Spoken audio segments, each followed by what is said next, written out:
Hello again, Peter Nadal. It's my great pleasure to introduce you Mark van de Bogart. Mark van de Bogart is a great nurse from the Netherlands.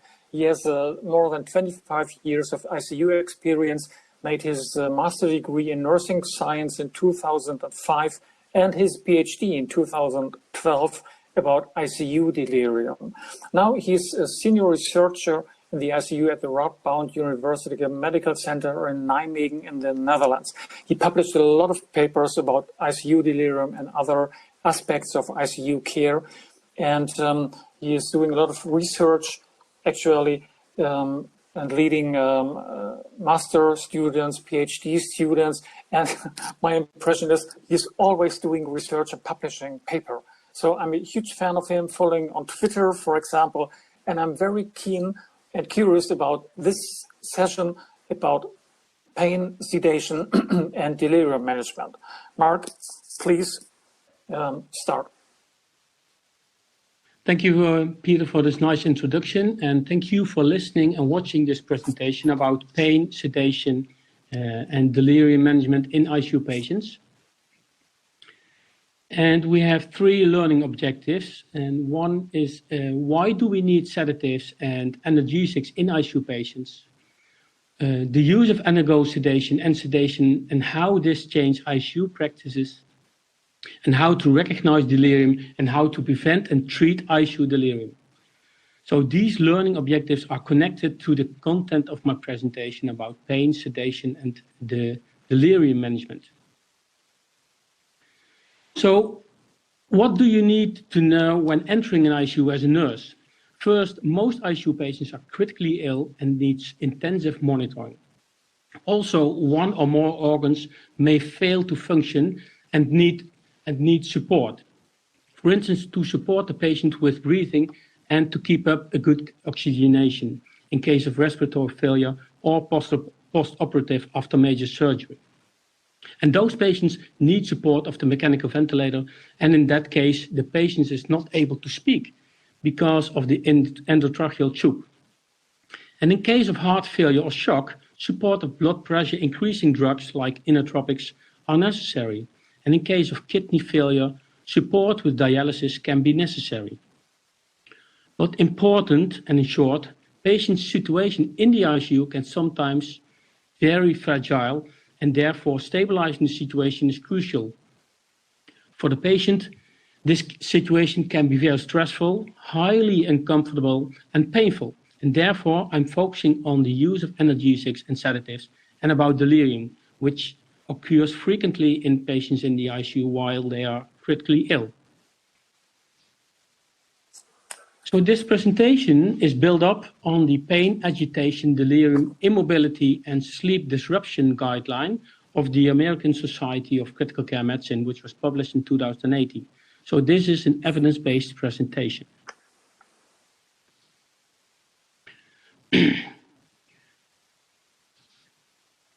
Starting point while working with critically ill patients is, besides keeping the patient alive, is taking care for the patient's comfort by reducing pain, keeping the patient awake, calm and alert, and not delirious. And from here we start. So alongside the patient's illness, which can result in pain and suffering, also ICU patients are often subject of painful procedures like insertion of lines, tubes and catheters, but also when turning the patients or wound treatment, and so on. Therefore, all ICU patients will have a kind of analgesia subscribed. And sufficient analgesics will increase patients' mobility in and outside the bed, patients' feelings of comfort, reducing irritation of the tube, and supporting patients' painless breathing. But also, it may reduce traumatic memories regarding painful procedures and such as preventing from post-traumatic stress disorder. But it also can prevent from delirium. So pain management is of utmost importance in the ICU, and the first part is pain assessment. First, regularly assess the patient for pain when the patient is in rest using the numeric rating scale, the NRS, in case if a patient is able to communicate. And ask the patient to score the level of pain in rest. And second, to score the pain level when inhaling deep. So if the patient is not able to communicate for any reason, then use the critical care pain observational tool, the CPOT, or the behavioral pain scale, the BPS. The critical care pain observation tool is a 4-items tool. So observe facial expression of the patient, observe body movements, muscle tension, and the compliance with the ventilator or focalization in case of the patient is extubated. And for each item, the range is from 0 to 2, so in total 0 to 8 points. And a score above 2 means that the patient is suffering from pain when using the CPOT.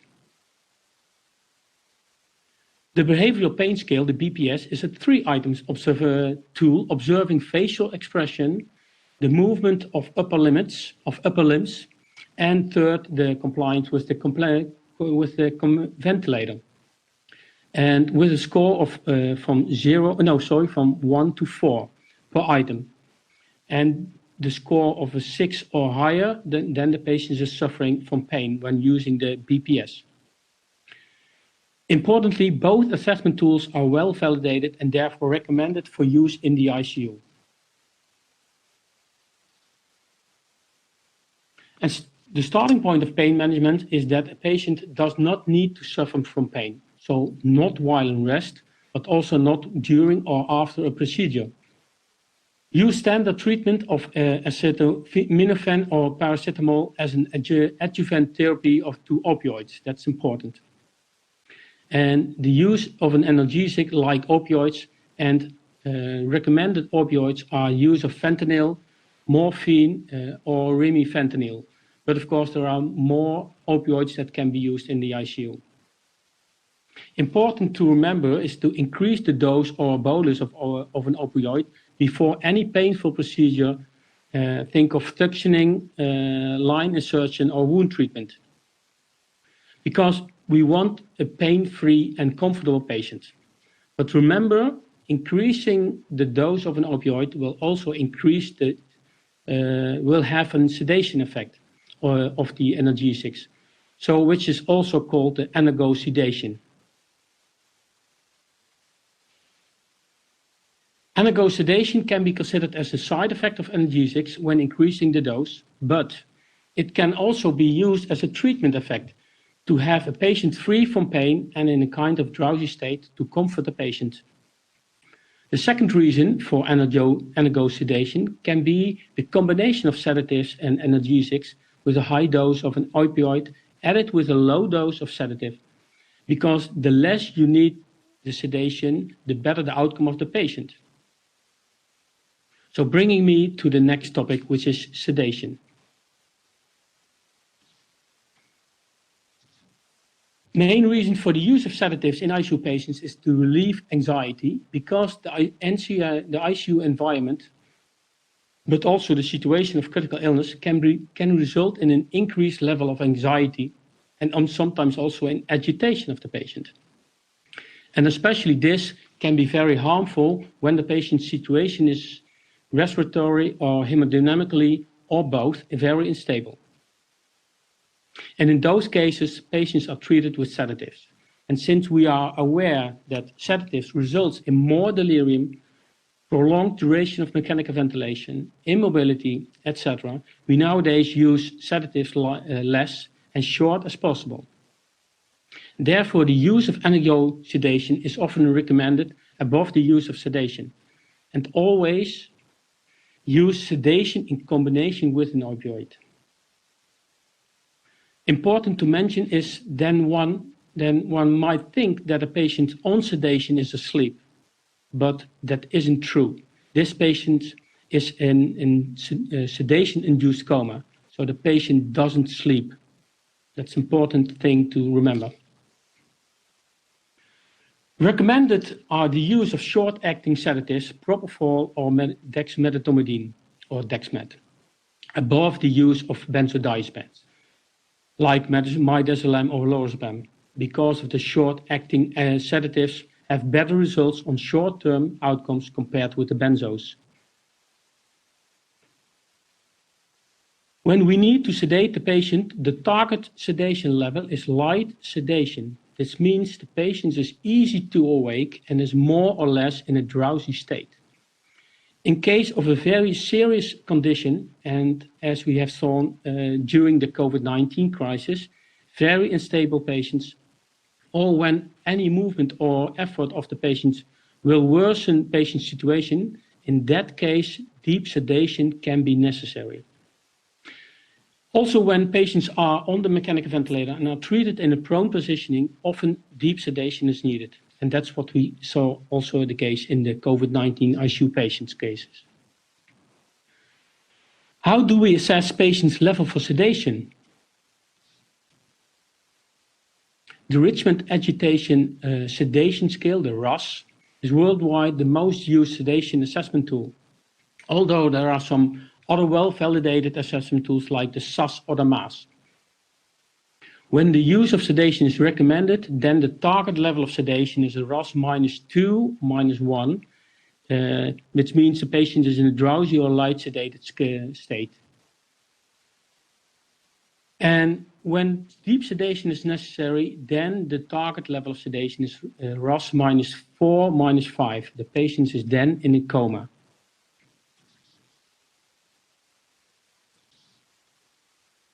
Important to reduce side effects of sedation and to improve short-term outcome is to daily interrupt or stop the sedation. Then observe what is happening to the patient when the RASS is going down to -2, -3 or -2. And if the situation remains stable, then discuss or consider to permanently stop sedation or continue in a lower dose with target light sedation. And in case of worsening of patient's condition, then restart immediately and target on deep sedation again. In rare cases, deep sedation is not sufficient, especially in the situation when synchronizing patient's breathing with the ventilator is impossible, which can be harmful for the patient, or when the patient is still frequently and serious coughing despite maximum sedation, or when the patient is fighting with the ventilator, and in patients with severe brain damage with a very high brain pressure, then the use of muscle relaxant can be necessary. And when a muscle relaxant is being used, the patient is not able to use any muscle anymore, also not the breathing muscles. So this is really important. So never use a muscle relaxant without sedation. And when patient's condition is improving or stabilized, first stop the muscle relaxant, but continue the sedation. And also remember that using a muscle relaxant will result in muscle weakness, so-called ICU-acquired weakness, which seriously can delay patient's recovery. The use of sedatives does not improve or accelerate patient's recovery. Sedation frequently prolongs patients' stay on the mechanical ventilator, stay in the ICU, but it also hampers patients' mobilization and use of muscles, and therefore increases the chance for muscle weakness. And it also increases patients' risk to develop delirium, affects patients' memory, but also patients' sleep. And in view of these consequences, when sedation is needed, and this is the case in very sick patients, unless use less as possible and use short-acting sedatives like propofol or dexmedetomidine. Stop sedation every day and evaluate if continuation is necessary. And always remember, sedation does not improve patients' sleep. It is just sedation-induced coma is what we see. Then part 3 is delirium management. Many of our patients in the ICU develop delirium, and the sicker the patient, the higher the chance that the patient will develop delirium. And when assessing patients correctly, we see that around half of the ICU patients suffer from delirium. But if you don't assess the patient regularly, you miss around 60 to 70% of the delirium cases. So what we see then actually is only the tip of the iceberg. Assessing the patient for delirium is not the only thing. You also need to know the features of delirium. So regarding these features, delirium has an acute onset with altered levels of consciousness and cognitive disturbances like memory problems, hallucinations and delusions, disorientation, etc. And importantly, the features of delirium are fluctuating during the day or during the days. There are two recommended delirium assessment tools for ICU patients. And first is the confusion assessment method for ICU patients, the CAM-ICU, which is a testing tool. And it will take you around 2 to 5 minutes to assess the patient. And we have the intensive care delirium screening checklist, the ICDSC, which is an observational tool. And of importance, patients' level of consciousness need to be at minimum moderate sedation, so a RASS -3 or lower. And patients in a coma and thus not responding with a RASS -4 or -5 are not accessible at that stage.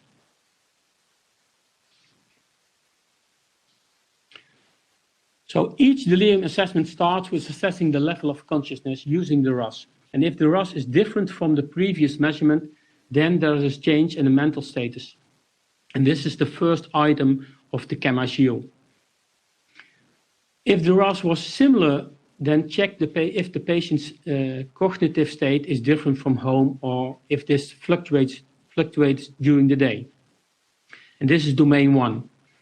The second item is testing patients' attention by the hand squeeze test or using picture recognition test. And third is the altered level of consciousness, and this item is positive if the RASS is not 0. And the last item, item 4, is the disorganized thinking and asking easy questions, simple questions like, does a stone float on water? The CAM-ICU is positive, so the patient is likely delirious when item 1 and 2 and 3 or 4 are positive. And ICUs working with the CAM-ICU will have the different item pictures and the questions all available bedside using plastic cards, or even it can be used on an iPad. And this, what I said, this task is easily to perform in around 2 to max 5 minutes. Then we have the ICDSC, the Intensive Care Delirium Screening Checklist, which consists of 8 observational items, starting with the level of consciousness again, using the RASS, the SAS, or the MAS. A normal and wakeful response to RASS is RASS 0, and that it gives you 0 points. And every other RASS score is 1 point in the ICDSC. Then we have 6 other observations regarding patients' inattention, disorientation, hallucinations and delusions, psychomotor action, which can be agitated or retarded, inappropriate speech, disturbance in sleep-wake cycle, so awake during the night and sleepy during the day. And the last item is symptoms that are fluctuating during the day again. And every positive score on an item is 1 point. And the total score in the ICDSC above 3 results in a positive ICDSC assessment, which is again an indication that the patient is delirious.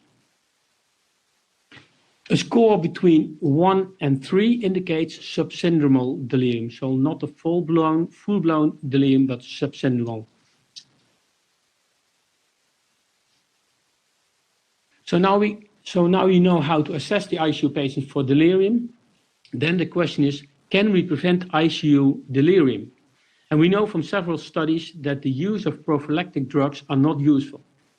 We are not able to prevent ICU delirium with antipsychotics like haloperidol. We need to focus on modifiable risk factors.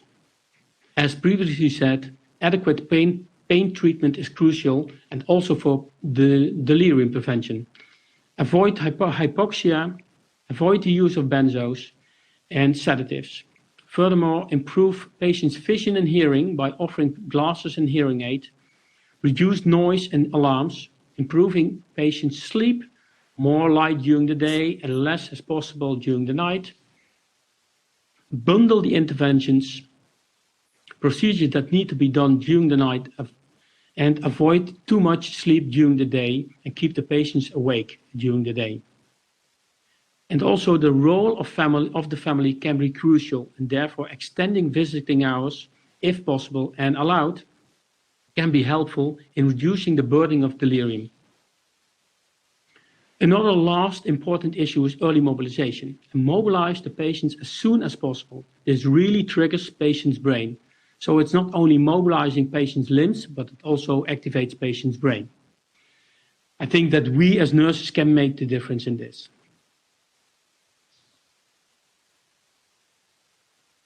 So when the patient is delirious, this does not mean that prevention has failed. Patients in the ICU are sometimes so critically ill that delirium is not preventable, as we have experienced during the COVID-19 crisis, for instance. First rule in delirium treatment, treat the underlying cause, if possible.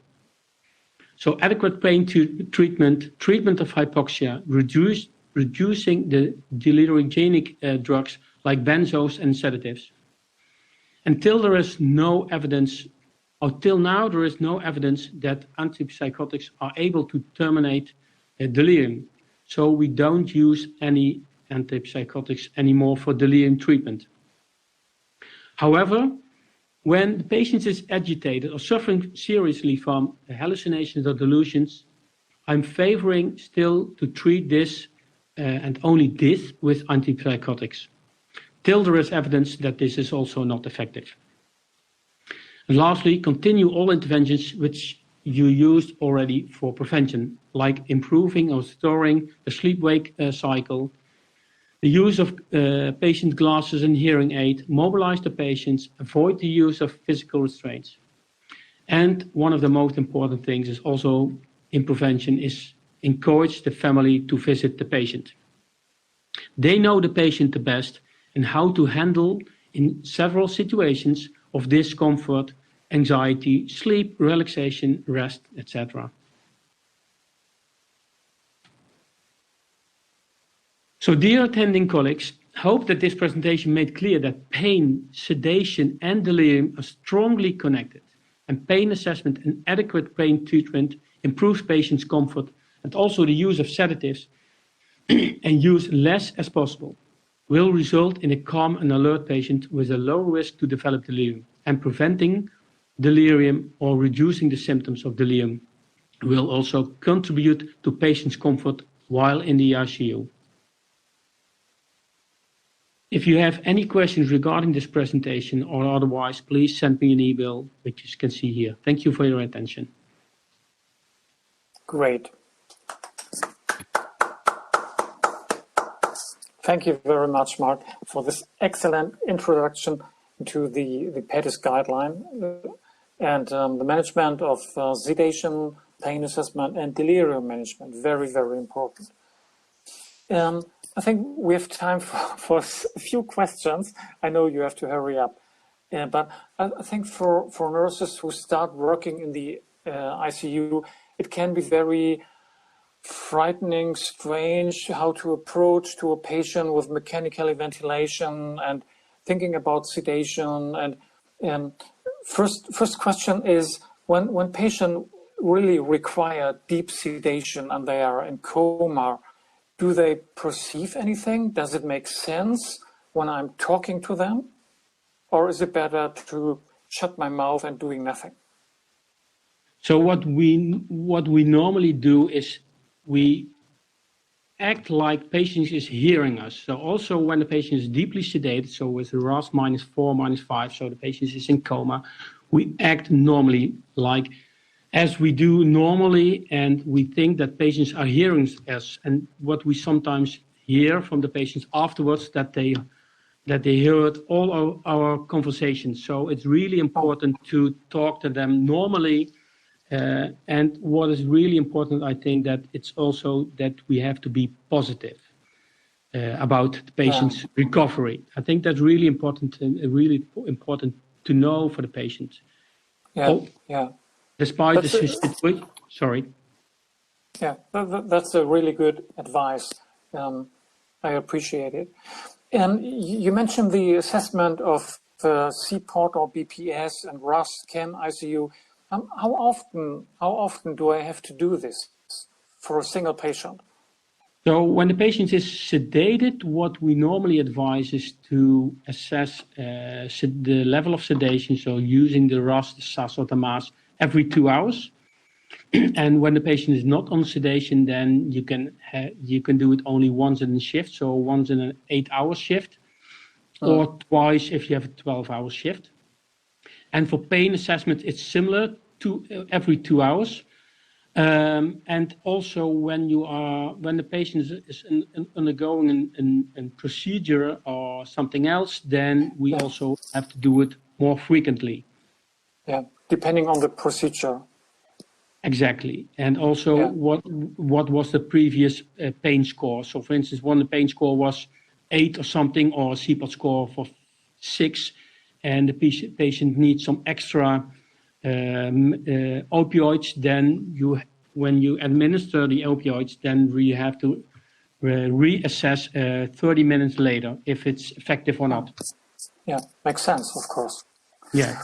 When nurses start in the ICU and they have to take care of a patient on mechanical ventilation, it's very important to know, even if they have a light sedation, they are not able to talk. They cannot talk because of the endotracheal tube.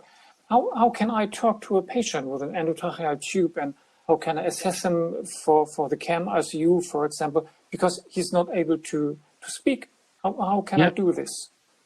So what we normally do is ask closed questions. So that can be answered with yes or no, or nodding, or shaking the head. So just easy questions, so not open questions.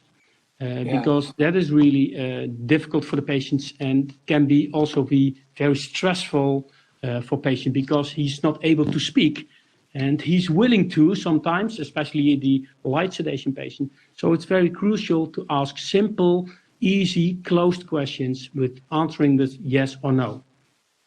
Yes, makes sense. Thank you. Okay. Welcome. Thank you very much, Mark. This was a perfect introduction in the management of sedation, pain, and delirium management. And I hope that I'm sure it is a great help for all the nurses and therapists and physicians who are listening and watching this video, and who make further training, continued training on this, I hope, routine assessment in the ICUs. To admit, I know that in Germany, not all ICUs are following your recommendations, but we are more and more who are frequently assessing pain for patients for sedation, pain, and delirium. And I think the situation is improving. Okay. It was a pleasure to doing so, and wish you all the luck. And also for the nurses who are going to work in the ICU. Yes. Thank you very much. Thank you very much, Mark.